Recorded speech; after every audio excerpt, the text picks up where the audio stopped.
नमस्कार, आप देख रहे हैं प्रयाग टीवी नए भारत की नई सोच के साथ मैं विशाल शुक्ला। सीएम योगी ने श्रद्धालुओं के लिए महाकुंभ क्षेत्र में किया 25,000 बेड के सार्वजनिक आश्रय स्थल की शुरुआत। आधुनिक सुविधाओं से लैस होंगे 250 बेड की क्षमता वाले सभी 100 सार्वजनिक आश्रय स्थल। श्रद्धालुओं के लिए बेहद सस्ता और सुलभ होगा सार्वजनिक आश्रय स्थल। सीएम योगी ने महाकुंभ मेला क्षेत्र में कंप्यूटरीकृत खोया पाया केंद्र का भी किया उद्घाटन। स्वच्छ, सुरक्षित और सुलभ महाकुंभ के लिए प्रतिबद्ध है योगी सरकार। महाकुंभ 2025 को दिव्य और भव्य बनाने के उद्देश्य से योगी सरकार तीर्थयात्रियों की सुविधाओं को प्राथमिकता देते हुए हर संभव प्रयास कर रही है। योगी सरकार सर्दी के कठोर मौसम में श्रद्धालुओं के ठहराव और उनकी सुरक्षा के लिए पूरा ध्यान रख रही है। इसी के मद्देनजर मुख्यमंत्री योगी आदित्यनाथ ने शनिवार को मेला क्षेत्र में 25,000 बेड की क्षमता वाले 100 सार्वजनिक आश्रय स्थलों का उद्घाटन किया। इसके साथ ही महाकुंभ मेला क्षेत्र में कंप्यूटरीकृत खोया पाया केंद्र की भी शुरुआत की गई। सीएम योगी ने कहा कि महाकुंभ जैसे भव्य आयोजन के दौरान तीर्थयात्रियों और आगंतुकों की भारी संख्या को देखते हुए सार्वजनिक आश्रय स्थल की आवश्यकता महत्वपूर्ण होती है। परंपरागत रूप से तीर्थयात्री और साधु संत खुले स्थानों या परिसंचरण क्षेत्रों में समय बिताते हैं, जिससे सर्द मौसम में उनके लिए कई समस्याएं उत्पन्न होती हैं। इस बात को ध्यान में रखते हुए सरकार ने 25,000 बेड की कुल क्षमता वाले सार्वजनिक आश्रय स्थल की व्यवस्था की है। इन आश्रय स्थलों का उद्देश्य तीर्थयात्रियों को न केवल आरामदायक व सुरक्षित ठहराव प्रदान करना है, बल्कि उनकी यात्रा को सुलभ और सुविधाजनक भी बनाना है। आधुनिक सुविधाओं से लैस है सभी आश्रय स्थल। महाकुंभ के लिए तैयार किए गए सार्वजनिक आश्रय स्थलों को अत्याधुनिक सुविधाओं से लैस किया गया है। इनमें प्रत्येक आश्रय स्थल पर 250 की बेड की क्षमता होगी। बेड के साथ गद्दे, तकिए और साफ चादरें कराई जाएंगी। पुरुष और महिलाओं के लिए अलग अलग शौचालय की व्यवस्था और स्नान घर की भी व्यवस्था की गई है। इन आश्रय स्थलों में नियमित सफाई, जिसमें चादरों का परिवर्तन शामिल है, सुनिश्चित की गई है। इसके अलावा स्वच्छ पेयजल 24 घंटे सुरक्षा के लिए प्रबंध किए गए हैं। इन सुविधाओं का उपयोग श्रद्धालु नाम मात्र शुल्क पर कर सकेंगे, जिससे महाकुंभ में सभी वर्ग के लोगों को ठहरने को विकल्प मिलेगा। श्रद्धालुओं के लिए बेहद सस्ता और सुलभ होगा सार्वजनिक आश्रय स्थल। सार्वजनिक आश्रय स्थलों के उपयोग के लिए शुल्क की व्यवस्था सरल और सुलभ रखी गई है। समान दिनों में श्रद्धालुओं को पहले दिन के लिए 100 रुपए और 2 दिन रुकने पर सिर्फ 100 रुपए और दूसरे दिन 200 रुपए का भुगतान करना होगा।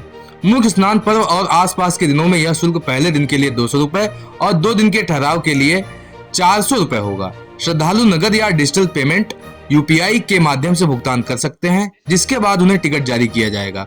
मुख्यमंत्री आदित्यनाथ ने कहा कि यह पटल विशेष रूप से उन तीर्थयात्रियों के लिए है जो गेस्ट हाउस या निजी शिविर का खर्चा नहीं उठा सकते। इन सार्वजनिक आश्रय स्थलों से न केवल उनकी यात्रा किफायती बनेगी, बल्कि वे सर्द मौसम में आराम और सुरक्षा का अनुभव कर सकेंगे। सीएम योगी ने महाकुंभ मेला में कंप्यूटरीकृत खोया पाया केंद्र का किया उद्घाटन। मुख्यमंत्री योगी आदित्यनाथ ने महाकुंभ 2025 की तैयारियों के तहत प्रयागराज मेला क्षेत्र में कंप्यूटरीकृत खोया पाया केंद्र का उद्घाटन किया। यह केंद्र अत्याधुनिक तकनीकों से लैस होगा, जिससे श्रद्धालुओं की गुमशुदगी संबंधी समस्याओं का तुरंत समाधान किया जा सके। इस पहल से तीर्थयात्रियों को सुरक्षित और संगठित अनुभव मिलेगा। महाकुंभ 2025 को न केवल एक धार्मिक आयोजन के रूप में, बल्कि भारतीय संस्कृति और आध्यात्मिकता का जीवंत प्रतीक बनाने के लिए सरकार पूरी तरह से प्रतिबद्ध है। मुख्यमंत्री ने कहा कि यह आयोजन न केवल उत्तर प्रदेश बल्कि पूरे भारतवर्ष की सांस्कृतिक और आध्यात्मिक धरोहर को विश्व स्तर पर प्रस्तुत करेगा। यह पहल सर्दी के कठोर मौसम में आने वाले तीर्थयात्रियों को सुकूनदायक और यादगार अनुभव प्रदान करेगी। प्रवासी भारतीय दिवस का कार्यक्रम विदेश मंत्रालय के द्वारा वाराणसी में आयोजित था और जितने भी दुनिया के देशों से आए हुए प्रवासी भारतीय थे, लगभग 8,000 के आसपास उनकी संख्या थी। वे लोग प्रयागराज में भी आए थे, कुंभ में आए थे। उनके साथ मुझे संवाद करने का अवसर प्राप्त हुआ था। मैंने उनसे पूछा, भाई आपको क्या अच्छा लगा कुंभ में? पहले भी आप आए थे? उन्होंने कहा साहब हम पहले भी आए थे। तो मैं तो ये मानता था कि वे मुझे बताएंगे कि हमें इंफ्रास्ट्रक्चर अच्छा लगा, लेकिन प्रवासी भारतीय जिस देश से आए थे, दुनिया के वे विकसित देश हैं, उनका इंफ्रास्ट्रक्चर हो सकता है इससे भी अच्छा रहा हो। उन्होंने उसकी चर्चा उतनी नहीं की। स्वच्छता के बारे में मैं मानता था कि हो सकता है स्वच्छता के बारे में कहेंगे, उन्होंने उसकी भी चर्चा कम की, क्योंकि वे जहां से आए थे वहां पे उनको स्वच्छता का वो मानक देखने को मिलता है।